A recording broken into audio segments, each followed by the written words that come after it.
Gaslighting. It doesn't always start with, that didn't happen, and instead might start with, you're too sensitive. You've maybe lived it without having a name for it, but it begins with someone saying something harsh, and then when you react, they tell you that you misunderstood, or you're overthinking, and that you need to calm down. And after enough of these moments, you stop trusting yourself completely. So, what is gaslighting? It is a systematic form of psychological manipulation where one person makes another question their own perception, their own memory, their own sanity. The term comes from a 1944 film called Gaslight, where a husband slowly dims the gas lights in their home. When the wife notices the lights changing, he tells her she is imagining things over and over. This is the core of it. Reality is happening right in front of you, and someone tells you that it's not. And here's what makes gaslighting so disorienting. It rarely starts full volume. It starts so quiet you barely notice. So stage one is the subtle invalidation of your feelings and perceptions. You hear things like, you're being dramatic, or that is not what I meant. These invalidating statements are small enough that you let them go, barely noticing them. Stage two is a direct contradiction. This may sound like, I never said that, or you're remembering it wrong.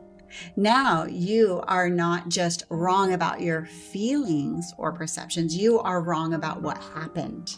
And then stage three is when they rewrite history completely. This may sound like that conversation never happened, or you are making things up.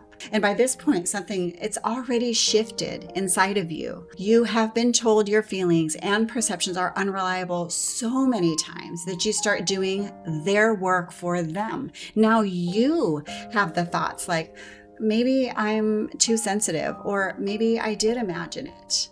This is what makes gaslighting different from a one-time lie. It is a campaign that is designed to make you the most unreliable witness of your own life.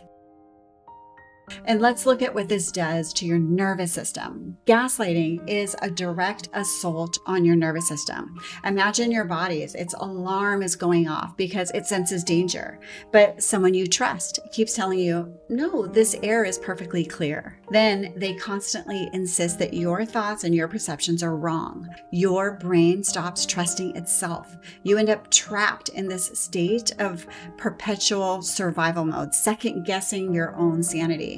Over time, this becomes chronic hypervigilance. You rehearse conversations in your head before having them. You keep evidence, screenshots, recordings, notes, not because you're obsessive, but because a part of you knows that your memory will be challenged. So, how do you recognize it when it is happening? There are three signs.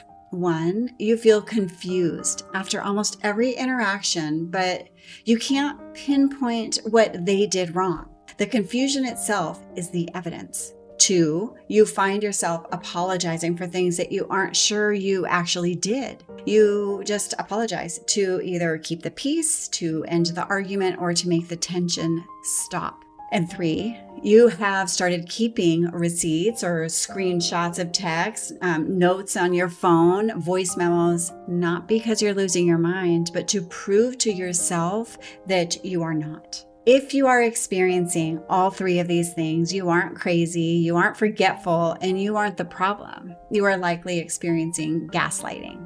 And in the moment, the most powerful thing that you can do is trust the part of yourself that noticed this. The part of you who wrote it down, the part who knew before the confusion set in. Gaslighting works by isolating you inside your own head.